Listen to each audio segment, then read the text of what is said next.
Você já conhece o projeto Amigos da Missão? É muito importante você que tem acompanhado a programação da TV Viva Promessa conhecer se você ainda não ouviu falar sobre o Amigos da Missão. Esse projeto, ele tem a intenção de que você seja um amigo da missão, contribuindo e ajudando a programação da TV Viva Promessa, e também a sua contribuição vai nos ajudar a partir da agência humanitária, em projetos humanitários no Brasil e em todo o mundo. Então, é fácil. Você faz o seguinte, acessa amigosdamissão.org e lá você vai ver as diversas maneiras que você tem para contribuir com esse projeto. E vai ser muito legal ter você como mais um amigo da missão. Então vai lá, rapidinho, entra agora e contribua com esse projeto que quer levar o Evangelho e levar a solidariedade para tantas pessoas.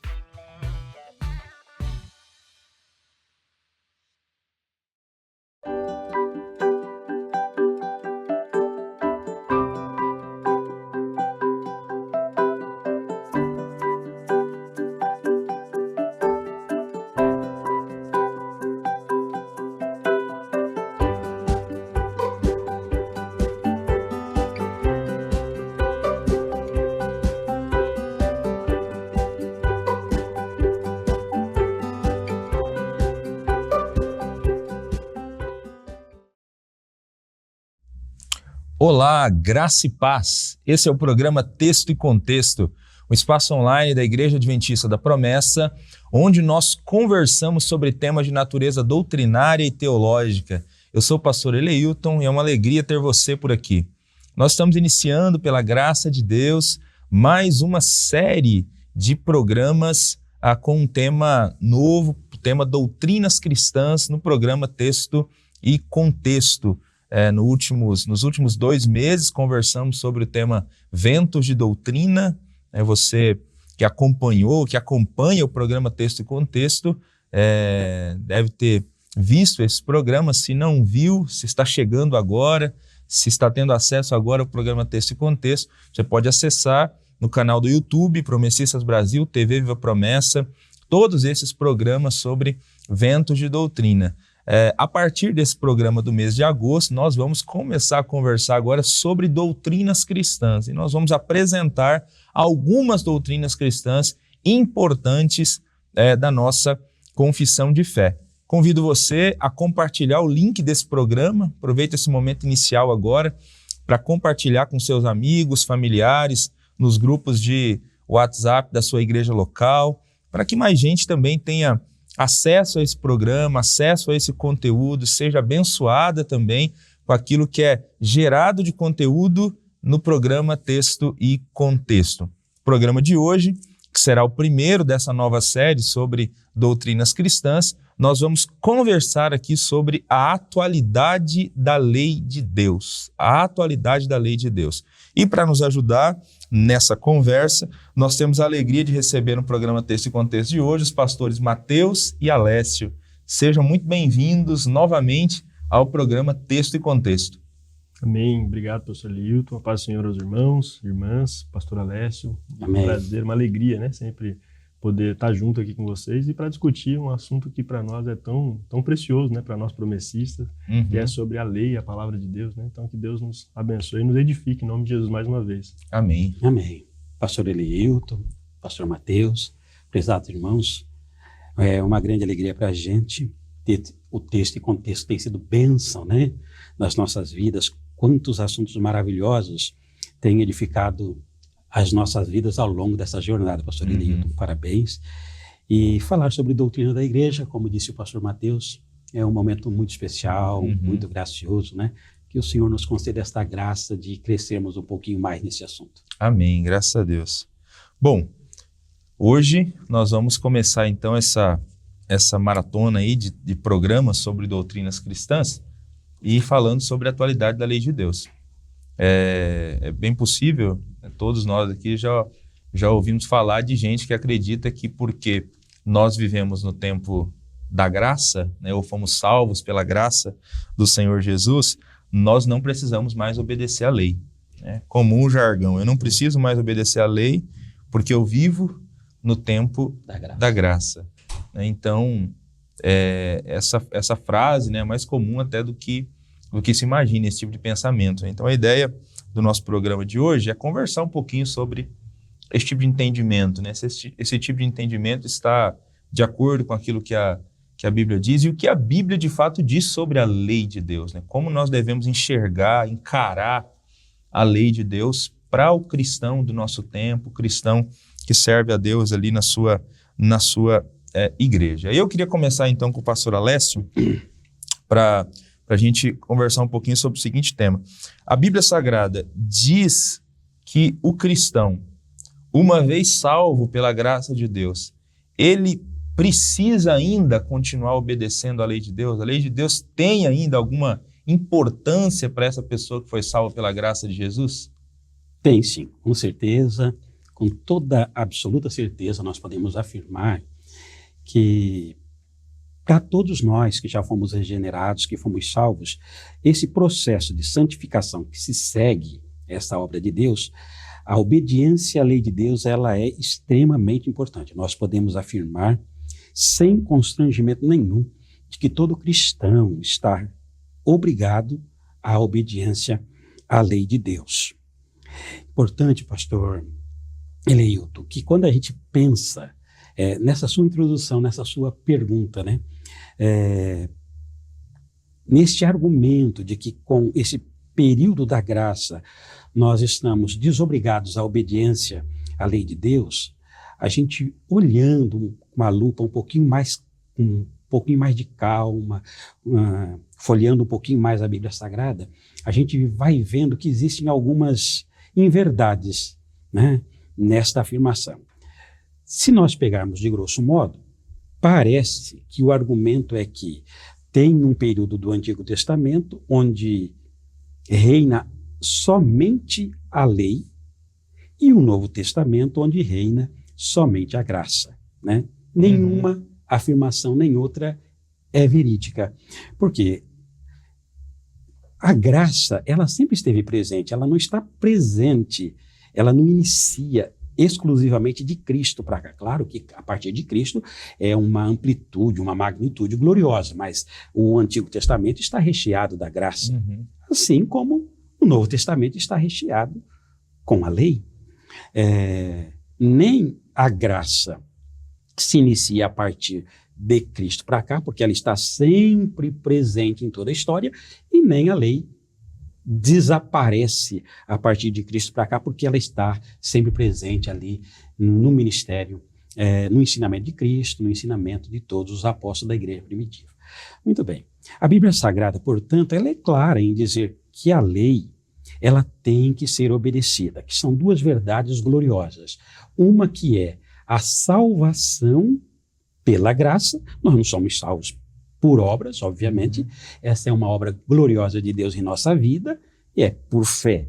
E uma vez que esta obra, ela nos alcança por graça e misericórdia, nós passamos por um início de santificação, por um processo de santificação que vai levar a vida toda, e que aí sim a obediência necessária, a obediência à lei de Deus. Eu gostaria de frisar aquele texto de Romanos, no capítulo 3, e no versículo 31, que eu acho extremamente importante. São vários textos, mas esse acho que ajuda bastante.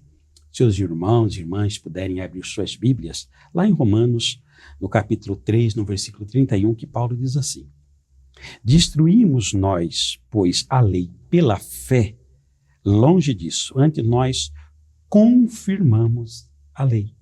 É isso que Paulo está dizendo, né? Acho que simples, de uma forma muito clara, nós percebemos que a lei, ela continua sendo atual.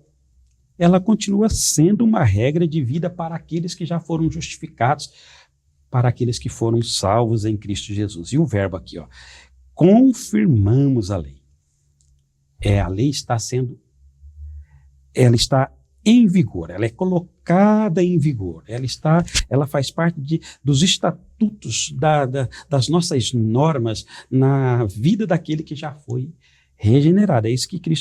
É isso que Paulo está dizendo. O sentido é de segurar, é de sustentar a autoridade, de dar força para a lei de Deus neste novo momento da vida do salvo, que foi regenerado por Cristo. Portanto, o verbo está no presente e traz a ideia de continuidade. Ela é confirmada, ela tem que estar presente, ela faz parte da nossa vida. Como se Paulo dissesse, mesmo que nós já fomos justificados pela fé, e somente pela fé, nós continuamos a reconhecer o valor de Deus e devemos obedecê-la. Legal, muito bom.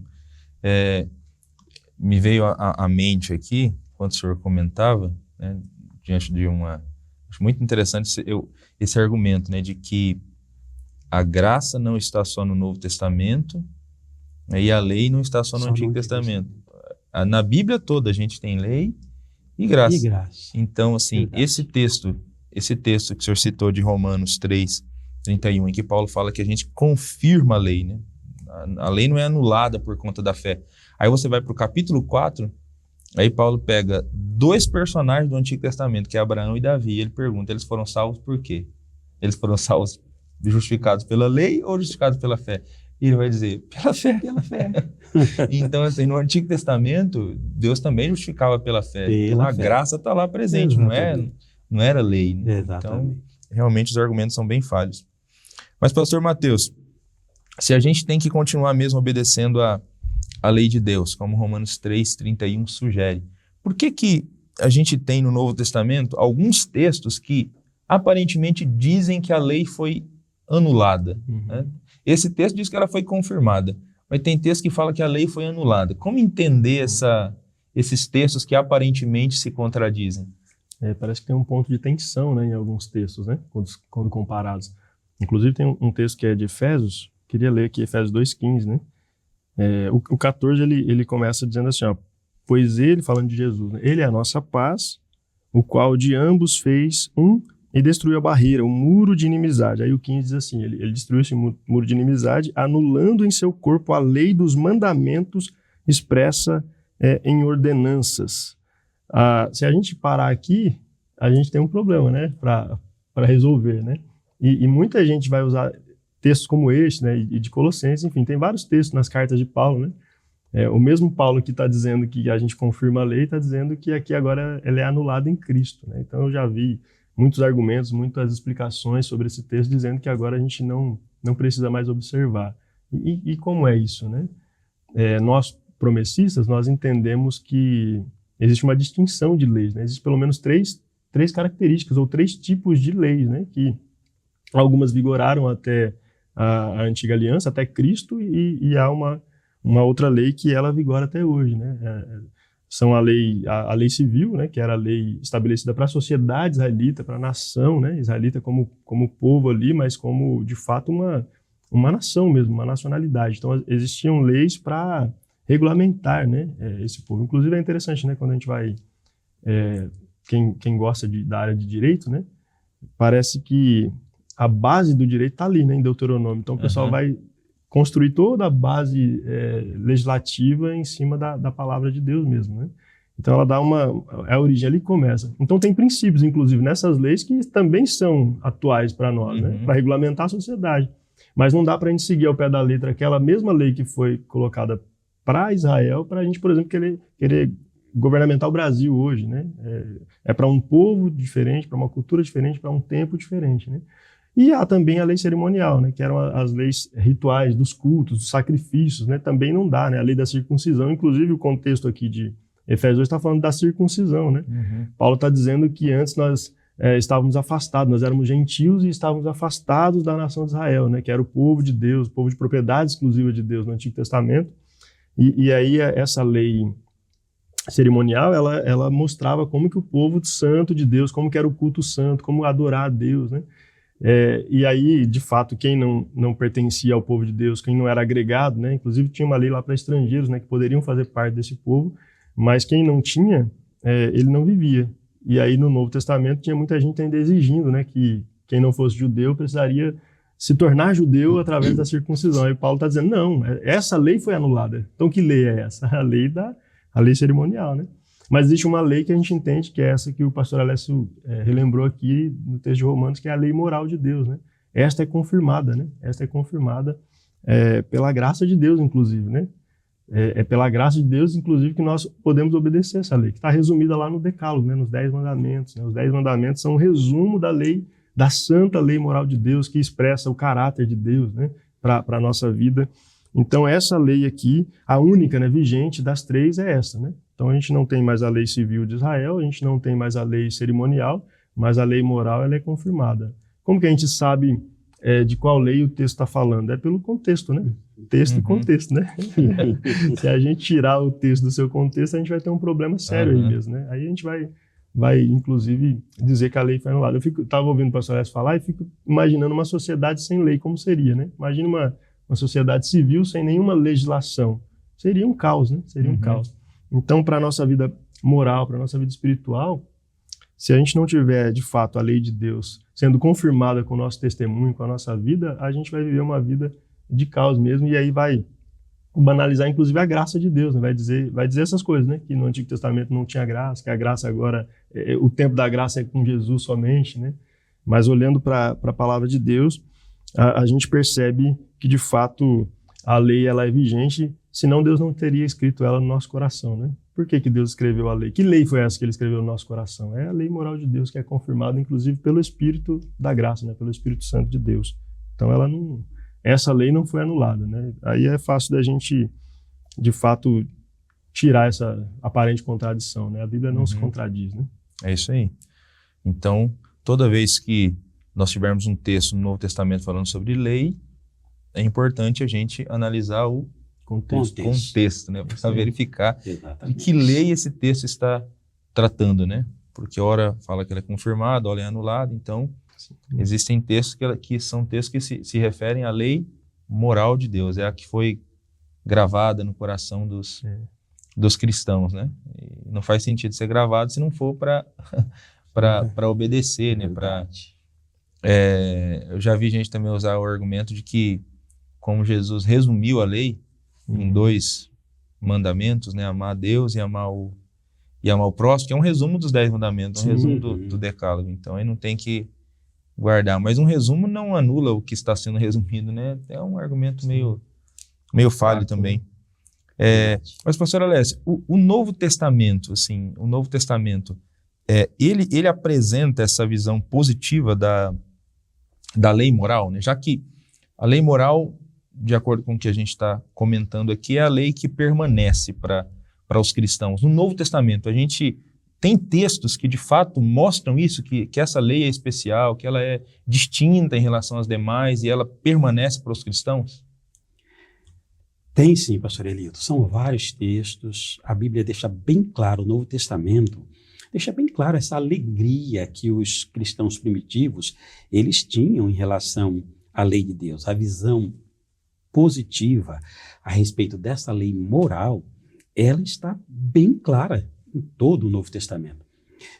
Fazendo essa separação que o pastor Mateus nos explicou com muita propriedade, com muita sabedoria, fazendo toda essa divisão e olhando através do contexto, que quando a gente extrai dentro desse contexto, que é a lei moral de Deus, a gente vai ver a alegria, a gente vai ver a forma graciosa com que os apóstolos, a igreja primitiva, trata a respeito da lei moral. Por exemplo, o apóstolo Paulo, voltando um pouquinho lá em Romanos, no capítulo 7, e eu gostaria de ler com os irmãos pelo menos 2 versículos, que são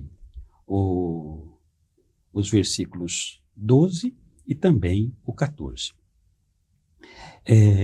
Antes de eu ler, Paulo vai falar, ainda no capítulo 7, que eu tenho prazer na lei de Deus, que o meu coração se alegra na lei de Deus. Ele não estaria se alegrando lá no versículo 22, aqui no capítulo 7, versículo 22, ainda no versículo 25, né? Dei uma lida com calma aí no capítulo 7. Ele não vai ter alegria numa coisa que não existisse mais, Uhum. né? Que não fizesse mais sentido, né? Então, não tem sentido se alegrar com uma coisa que já passou, que já caducou. Uhum. Enfim, se ele tem alegria, se isso traz prazer na alma dele, é porque está ali, mexe com ele, faz parte do dia a dia dele, né? Uhum. Mas o apóstolo Paulo, por exemplo, em Romanos 7, no versículo 12 e também no versículo 14, esses dois textos nos mostram que Paulo, ele diz assim, ó, que a lei é santa, o mandamento é santo, justo e bom. E ainda no versículo 14, porque nós sabemos que a lei ela é espiritual, eu sou carnal vendido sobre o pecado. Mas aí ele fala que a lei ela é espiritual. Uhum. Interessante que aqui algumas qualidades de Deus estão muito expressas aqui nesse texto sobre a lei de Deus. Olha, a lei é santa, o mandamento é santo, justo e bom, e a lei é espiritual. Tudo isso aqui em apenas 2 versículos, Paulo fala com a grandiosidade da lei de Deus, né? Quantas qualidades em 2 versículos. Em 2 versículos, né? E interessante que ele consegue fazer esse link com Deus. Ó, Deus é santo, sua lei é santa.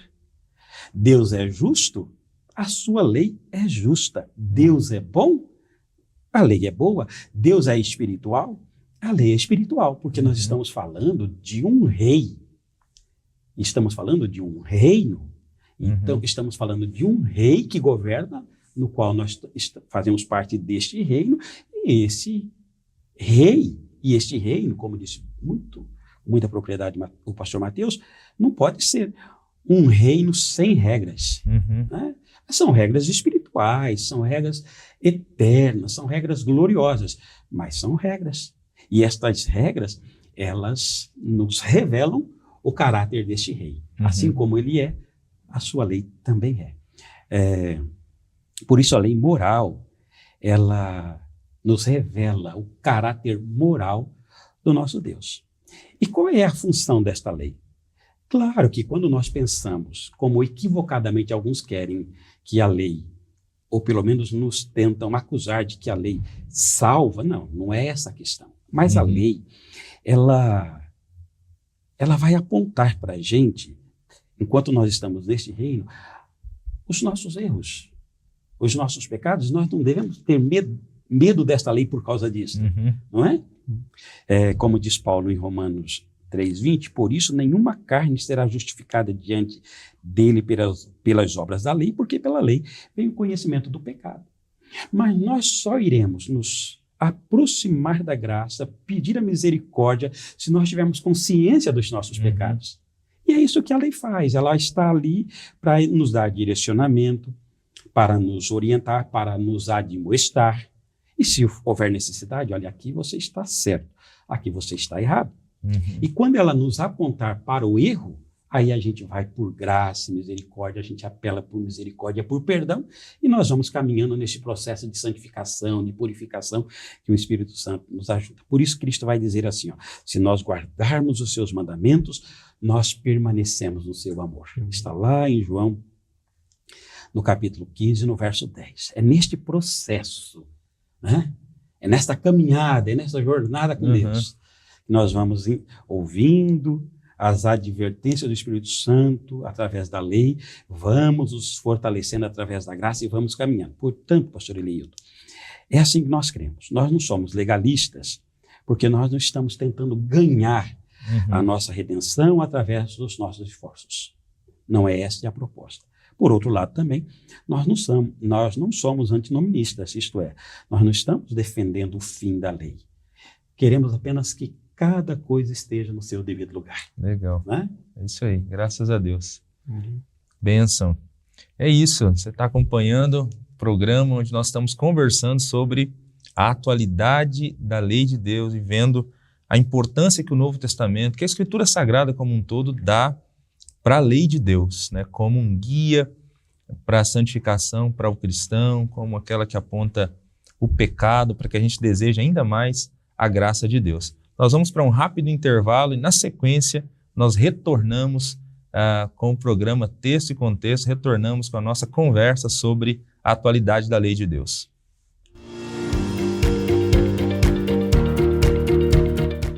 Olá, irmãos, aqui é o pastor Kennedy Matos, apresentador do programa Evangelho em Foco.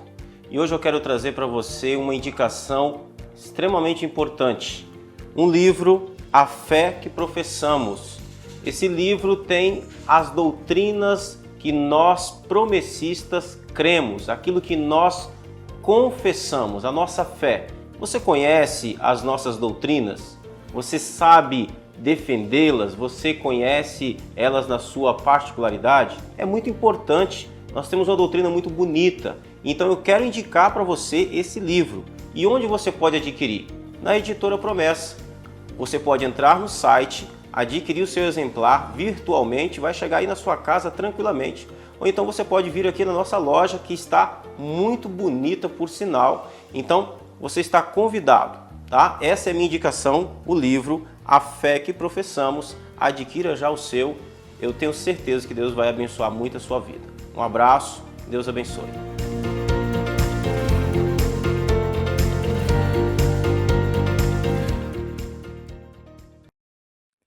Quando eu tinha aproximadamente 8 anos, eu tinha visto uma excursão de seminarista que foi na minha cidade. Isso mexeu muito comigo, despertando o desejo de algum dia ser seminarista. Logo após, foi passando os anos e, lamentavelmente, eu tinha deixado esse olhar com carinho do seminário, né? Só que depois, antes de eu vir, Deus tinha me chamado de novo. Ele usou um amigo meu para me convidar para vir no seminário. A princípio eu estava orando para que ele viesse, mas no final eu que vim.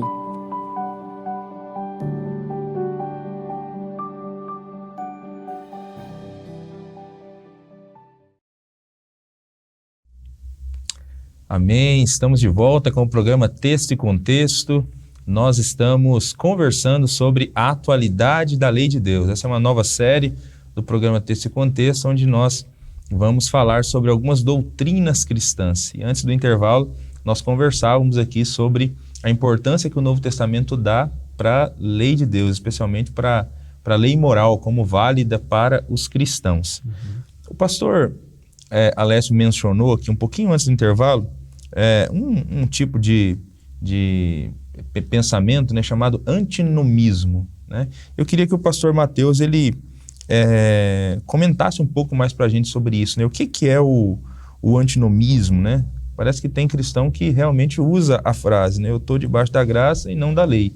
Sim. Então, como desculpe e argumento para não ter que obedecer de fato a lei de Deus, né? Isso tem alguma relação com o antinomismo? Comenta um pouco para a gente sobre esse tipo de pensamento. Sim, inclusive eu já respondi perguntas como essa de membros promessistas mesmo, né? Uhum. Alguns irmãos, por ouvir, né, essas frases, vêm e usam a mesma frase. Pastor, se a gente está debaixo da graça, por que a gente tem que obedecer a lei? Como que é isso? E aí a gente tem que explicar mesmo, né? Olhar para a Bíblia e explicar. Mas a gente já está vendo que a graça não anula a lei, né? O texto foi muito claro, né? Paulo é muito claro na sua fala, né? Pelo contrário, a gente confirma a lei. Mas, de fato, o antinomismo, ele vem do grego, né? Esse termo é uma junção de duas palavrinhas, que é contra a lei, né? Então, anti, contra e nomos, né? Que é lei, então é contra a lei. E aí a ideia, basicamente, é justamente essa, de que a graça, né? É uma crença de que a graça, de fato, anula a obrigatoriedade da lei. Nós não somos mais obrigados a cumprir a lei, a viver a lei, a praticar a lei, a obedecer a lei, porque a graça, ela nos liberta, né? Nos liberta, dependendo da maneira como se coloca, fica até romântico mesmo, né? Nós somos libertos do poder da lei, né? É óbvio que nós fomos mesmo daquela lei que a gente já colocou aqui, né? A sua distinção. Mas a lei de Deus, não. Na visão antinomista, é como se a lei não tivesse nenhum papel, né, na vida do cristão. Mas será mesmo que não? Existem alguns tipos, né, de antinomismo que são bastante interessantes. Tem um, por exemplo, que é o antinomismo pentecostal, né? Eles vão usar aquele texto de que agora, pelo Espírito Santo de Deus, né, como o Espírito vai nos guiar em toda a verdade, então a gente não precisa da lei, né? E esquece que, na verdade, o autor da lei é o Espírito Santo. Era ele que estava ali, né? Me lembro lá do texto, quando Deus vai entregar, por exemplo, as tábuas da lei, o texto vai dizer que foram escritas pelo dedo de Deus, né? Até tem na aula de lei, né? O pastor Alessio deu aula pra gente no seminário, né? Das leis, e aí eu me lembro, né? De uma repetição que a gente sempre fazia, né, pastor Alessio? Uhum. Quem escreveu a lei de Deus, né? Foi o dedo de Deus. Aí você vai para o Novo Testamento, essa expressão ela é repetida, né? Lá num contexto onde Jesus está expulsando demônios, ele diz que ele expulsa demônios pelo dedo de Deus. E aí, acho que é Lucas, né? Que vai usar o mesmo texto dizendo que é pelo Espírito de Deus. Então, o Espírito Santo de Deus estava ali no Antigo Testamento registrando, mas isso não significa que a gente agora não vai mais precisar cumprir a lei. Pelo contrário, né? O Espírito Santo que habita em nós é quem vai nos ajudar conduzir, a cumprir né? a lei, né? Ele nos ajuda. A Bíblia diz que ele que é o nosso santificador, né? Então, é na lei que nós somos santificados. O pastor Alessio falou bastante isso aqui, né? E há um outro tipo também, né? Além do pentecostal, há o antinomismo cristocêntrico. E aí ele vai centrar-se na pessoa de Jesus Cristo, na obra de Jesus Cristo, e vai usar texto, por exemplo, como aquele texto que vai dizer que Cristo cumpriu a lei, que o fim da lei é Cristo, como se ele tivesse de fato ali exterminando a lei, né? O sacrifício de Jesus estivesse realmente anulando a lei, mas não é isso, pelo contrário, né? Em Jesus nós vemos toda a lei expressa, né? Em Jesus nós vemos toda a lei sendo cumprida. Jesus é um cumpridor da lei, né? Um defensor da lei, inclusive, e ele vai, inclusive, corrigir os erros, né? Que os fariseus, os líderes da época estavam usando para até oprimir, né, o povo de Deus. Então também não dá para a gente usar essa ideia dizendo que agora é só o amor, né, e por amor a gente não tem. A gente viu um texto de João 15 que é por amor que nós cumprimos a lei, por amor que nós obedecemos a lei. Então não tem como a gente usar Cristo para anular a lei. Há um outro tipo aqui que é o dispensacional, né, o antinomismo dispensacional, que é justamente essa ideia. A gente está no tempo da dispensação da graça e agora, porque a gente vive na graça, né, os defensores desse ponto de vista aqui, eles vão dizer que a lei ela já passou, né, que é uma lei mosaica e ela foi até Moisés e agora com a vinda de Jesus Cristo, a dispensação da graça, portanto nós estamos livres, né, nós estamos isentos e não estamos mais obrigados a guardar os mandamentos. É isso, né, basicamente o antinomismo. Há outras visões, mas nós discordamos veementemente, né, nós não somos contra a lei, né? Pelo contrário, né? Nós somos, de fato, o povo do livro, né? O povo da lei, o povo da palavra, e a palavra de Deus, como a gente está vendo, do Antigo ao Novo Testamento, ela vai, de fato, colocar a lei no seu devido lugar. Ela não vai salvar, mas ela vai nos santificar, ela vai nos conduzir, ela vai apontar para a gente o erro e assim por diante, né? Então ela tem um papel muito importante, né? Inclusive para fazer com que o nosso caráter seja mais parecido com o caráter de Jesus, né? Legal, muito bom. Bom, não sei se de repente você conhece alguém que tem esse tipo de pensamento aqui, né? Que defende algum desses tipos de antinomismos, né? Ou pentecostal, ou cristocêntrico, ou dispensacional. Então, é importante a gente compreender que todos esses tipos de pensamento, eles estão em confronto com aquilo que a Escritura Sagrada nos ensina, nos apresentam. E a gente está insistindo bastante nesse tema aqui, porque a gente precisa, de fato, ter clareza sobre esses assuntos, né? Não dá mais para a gente ter dúvida, né, no que diz respeito à graça e lei na Bíblia Sagrada e tratar graça e lei como se graça e lei fosse excludente, fosse oposto, como se tivesse um tipo de rivalidade entre graça e lei no Novo Testamento ou na Bíblia como um todo. Eu queria que o pastor Alessio falasse um pouquinho mais para a gente sobre essa questão. De fato, pastor Alessio, graça e lei não são excludentes, não, né? São. Não são, né? Lei e graça, elas não são excludentes. Nós não podemos tratar como se fossem dois polos, duas coisas opostas entre si, que na realidade, diante de tudo que nós já vimos aqui hoje, principalmente nessa explicação agora excelente do pastor Mateus, quando a gente pensa assim, isso traz prejuízos para a nossa fé, né? Prejuízos para a nossa fé. Quando a gente olha o Antigo Testamento, e quem sabe, pastor Eleilton, seja este um exercício, principalmente para a gente, para nós promessistas, quem sabe seja um exercício de olhar o Antigo Testamento com a lupa da graça. Porque nós fomos quase que seduzidos por esses argumentos, pelos argumentos de que o Antigo Testamento é apenas a lei e o Novo Testamento é apenas a graça, e nós acabamos quase que seduzidos por isso. Se de repente nós pararmos um pouquinho E aí, de repente, seja um desafio para você, minha irmã, para você, meu irmão, olhar o Antigo Testamento com essa lupa da graça. Porque eu acho que isso ajuda muito a gente a olhar todo esse período e ver a graça recheada ali no Antigo Testamento, né? Hoje já não tem tanto mais, quando a gente pensa, por exemplo, no ministério feminino, mas na minha época, né?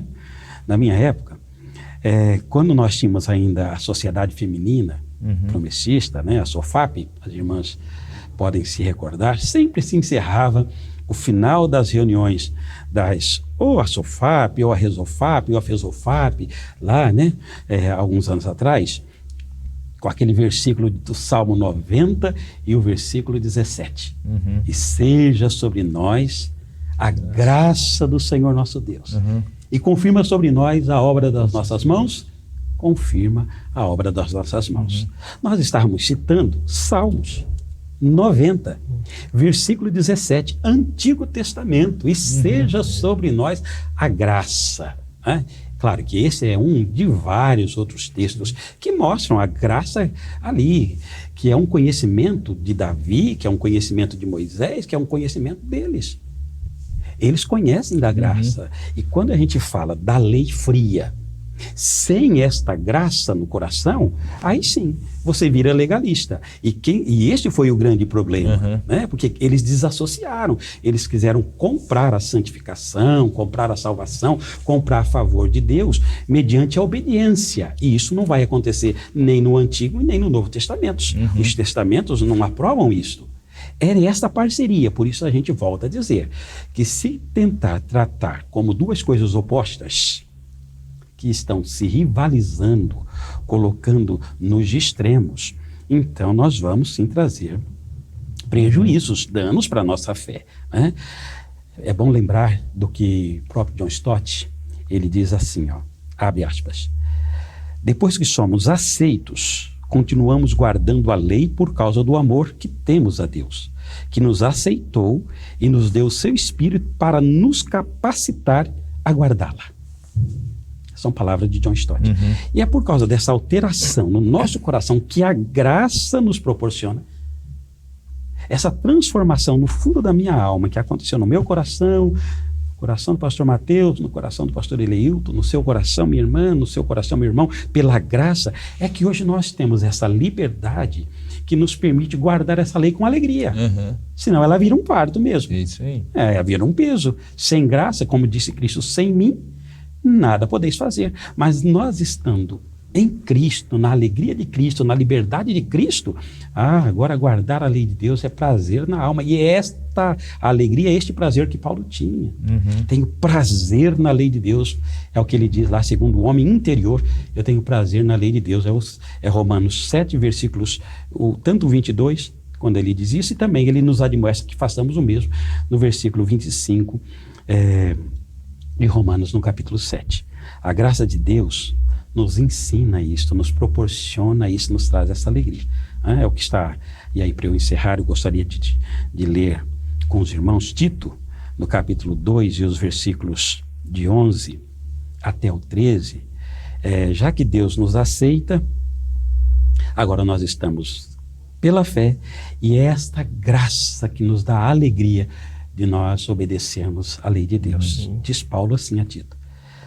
Porque a graça de Deus se há manifestado, trazendo salvação a todos os homens, ensinando-nos que, renunciando à impiedade e às concupiscências mundanas, vivamos neste presente século sóbria, justa e piamente, aguardando a bem-aventurada esperança e o aparecimento da glória do grande Deus e nosso Senhor Jesus Cristo.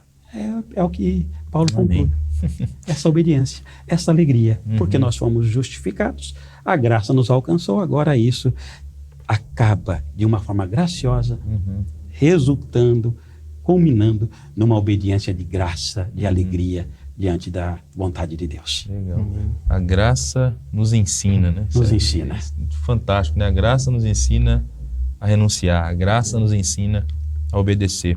É maravilhoso. Eu acho até emblemático o texto até o texto de Êxodo mesmo no Antigo Testamento, quando a lei de Deus é entregue, quando os mandamentos são entregues para o povo, né?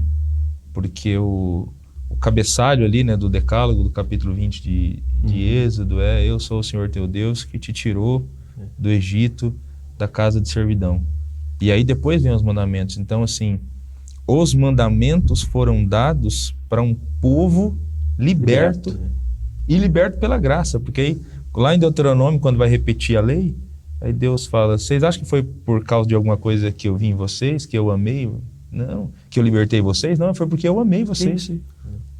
Então, assim, Deus libertou o povo por graça. Eles foram libertos por graça, por misericórdia. Não foi por algo que eles fizeram por merecer. Exatamente. Então, salvo pela graça, libertos, eles recebem, então, recebem a lei, né? Para viver como um povo redimido, né? E para demonstrar o seu amor, né? Como disse o Stott na citação do pastor Alessio.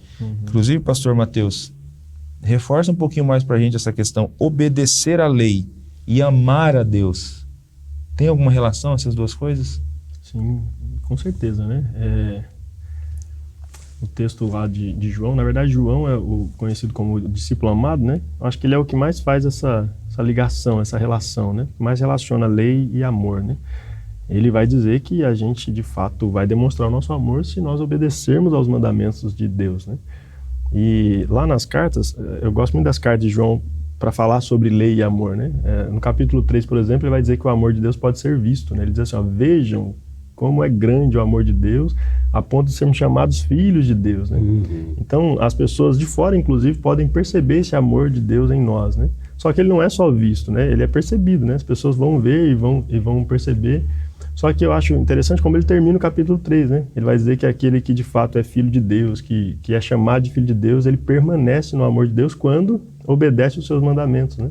Então há uma relação assim, muito, muito próxima entre a obediência e entre o amor a Deus. Então quando a gente olha para o resumo, por exemplo, Jesus vai resumir a lei de Deus lá em Mateus, né? Mateus 22, ele vai resumir em 2 grandes mandamentos, o amor a Deus sobre todas as coisas e o amor ao próximo como a si mesmo. Aqui ele está justamente demonstrando que o amor precisa ser vivido, que o amor precisa ser praticado por nós, né? Então como que a gente pratica o amor? É obedecendo à lei. E aí se você for nos 10 mandamentos, você vai ver justamente, alguns vão dizer que são 2 tábuas, né? A primeira tábua seriam os 4 primeiros, né? Com relação a Deus, e a segunda tábua são os 6 últimos mandamentos ali com relação ao próximo, né? Então quem ama, de fato, vai obedecer a Deus, né? Não vai ter outros deuses, né? Não vai tomar o nome de Deus em vão, ele vai, de fato, prestar culto somente a Deus, ele vai observar o santo sábado, vai guardar o sábado como um dia santo, como um dia, de fato, para se dedicar somente à obra de Deus e ao bem. Por outro lado, quem ama o próximo, ele também ele vai obedecer à lei de Deus, né? Os outros últimos mandamentos aqui, ele vai respeitar os valores, né, do próximo, ele vai respeitar a família, não vai roubar, não vai matar, não vai adulterar, não vai mentir contra o próximo, não vai desejar os bens, a esposa, enfim, o que é do seu semelhante. Então, na prática da lei, a gente pode ver o amor a Deus e o amor às pessoas. E o Novo Testamento a gente já viu, né? O Novo Testamento ele vai repetir esses mandamentos, né? Todos eles são repetidos aqui no Novo Testamento para comprovar de fato de que a lei ela está aí para nos ajudar, né? E é uma expressão da graça, porque se a gente não tivesse a lei de Deus hoje, como que a gente saberia como amar, como respeitar, como nos relacionar? Nós não teríamos essa condição, né? Então, quem ama o seu próximo, quem ama a Deus vai viver. Tem um texto lá de João, inclusive, né? No capítulo 5, queria ler aqui o versículo 3. Olha o que João fala aqui, né? Agora que você já sabe dessas verdades, ou se relembrou, fará bem em praticá-las. Aí ele diz, porque nisto consiste o amor a Deus, obedecer aos seus mandamentos. E os seus mandamentos não são pesados. Eu acho extraordinária essa expressão de João, porque tem gente que parece que vê um peso tão grande, né? Eu já vi gente, por exemplo, criticando a guarda do sábado, né? Só que aí ele critica toda a lei, né? Dizendo que a gente não precisa, que isso é legalismo. E, na verdade, não é. O sábado é, inclusive, eu imagino que a gente talvez tenha aí, né? Um contexto só para falar sobre o sábado, né? Mas o sábado é a expressão da graça de Deus, é o dia que a gente para justamente para fortalecer a nossa vida, né? A nossa saúde física, emocional, espiritual, para renovar a nossa fé, né? Então a gente vê a graça de Deus, isso não tem peso nenhum, pelo contrário, né? Se a gente está encarando isso como peso, né? Então a gente não entendeu a graça de Deus, né? A gente não entendeu o propósito da lei de Deus, que é justamente nos aproximar uns dos outros, sobretudo de Deus, né? Então, para mim aqui, para nós, né? Para a Igreja da Promessa, aguardar a lei e amar a Deus são quase que sinônimos, né? Eles estão muito ligados. Interligados. Verdade. Amém, graças a Deus. É isso, irmãos e irmãs. Amar a Deus e guardar a sua lei tem muita relação. A lei de Deus continua atual, válida para a gente, né? Nós defendemos que os mandamentos precisam ser obedecidos como prova de amor a Deus por um povo que foi salvo pela graça. Pastor Alessio, diante desse programa de hoje, diante dessa conversa que a gente teve, eu queria que o senhor nos colocasse diante de Deus, nós, aqueles que estão nos acompanhando, para a gente já caminhar aqui para o final do nosso programa. Amém. Oremos, irmãos, por gentileza. Bendito Deus e Pai, toda honra e glória é o teu nome, porque tu és digno, Deus. Amém, Jesus. Obrigado por esta oportunidade. Obrigado pela vida do pastor Eliilton. Obrigado pela vida do pastor Mateus. Obrigado, meu Deus, pelos teus filhos e filhas que estiveram com a gente aqui no texto e contexto desta oportunidade. Te glorifico, meu Deus, pela tua graça ministrada aos nossos corações. Te glorificamos porque fomos resgatados das trevas para a tua maravilhosa luz. Te glorificamos, meu Deus, por Jesus Cristo, teu Filho. Te glorificamos porque através dele toda obediência à tua divina lei tem sentido. Traz alegria para a alma, traz bem-estar ao nosso espírito, nós te glorificamos. Eu oro, meu Deus, para que sejamos zelosos na tua palavra, que sejamos zelosos em relação à tua lei, amém, em relação à tua vontade. Eu oro, meu Deus, para que teu Espírito Santo nos ilumine a cada instante, para que entendamos todas estas verdades que foram ministradas aqui nesta oportunidade. Que não tenhamos nenhuma dúvida em relação à tua vontade neste nosso processo de santificação, nesta nossa jornada em tua direção. Tua bênção sobre todos nós. Eu oro para que o teu Espírito Santo vai trabalhando em nossas mentes, trabalhando em nossos corações, colocando, meu Deus, cada verdade da tua palavra no devido lugar na nossa vida, e que cresçamos em tua direção, que cresçamos na santificação, glórias ao teu que nome, cresçamos Senhor, em intimidade no nosso relacionamento contigo e com o nosso Deus, próximo. Tua bênção sobre todos, meu Deus, eu imploro em nome amém, e para a glória de Jesus. Amém. Amém, meu Deus. Amém. Amém, graças a Deus. Amém. Obrigado, pastor Alessio, obrigado, pastor Mateus, obrigado a você que nos acompanhou até aqui no programa Texto e Contexto. Estamos finalizando esse nosso primeiro programa dessa nova série sobre doutrinas cristãs, onde falamos sobre a atualidade da lei de Deus. Na próxima semana, nós vamos continuar falando sobre doutrinas cristãs e vamos falar especificamente sobre um aspecto, um item da lei de Deus. Vamos conversar sobre a dieta bíblica, sobre as leis ligadas à alimentação. Então não perca o próximo programa Texto e Contexto. Aproveite também esse finalzinho de programa, já que a gente está falando sobre lei de Deus, sobre andamentos. Quero apresentar para você o mais novo lançamento da editora Promessa, o livro Batismo no Espírito Santo, Capacitação para Testemunhar. Aqui nós temos um item das nossas doutrinas, né? Um item da Confissão de Fé da Igreja Adventista da Promessa, que é exatamente o tema, o batismo no Espírito Santo. Então, tá bem legal esse material, bem legal o livro, tem um capítulo só sobre respostas sobre dúvidas aqui. Então, se você ainda não adquiriu, passa lá na loja da editora Promessa, que você vai encontrar o livro O Batismo no Espírito Santo. Deus abençoe a sua vida. Continue na programação TV Viva Promessa durante toda essa semana. Tem muita coisa boa aí para acontecer ainda nessa semana. Um abraço e até mais.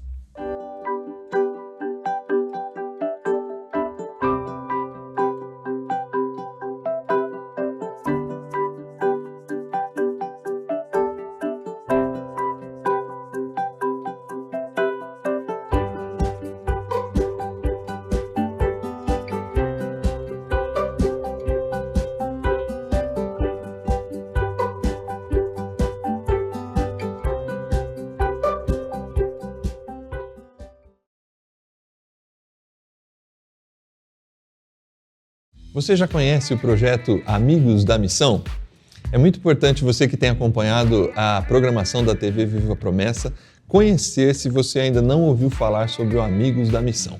Esse projeto, ele tem a intenção de que você seja um amigo da missão, contribuindo e ajudando a programação da TV Viva Promessa, e também a sua contribuição vai nos ajudar a partir da agência humanitária, em projetos humanitários no Brasil e em todo o mundo. Então, é fácil, você faz o seguinte, acessa amigosdamissão.org e lá você vai ver as diversas maneiras que você tem para contribuir com esse projeto. E vai ser muito legal ter você como mais um amigo da missão. Então vai lá, rapidinho, entra agora e contribua com esse projeto que quer levar o Evangelho e levar solidariedade para tantas pessoas.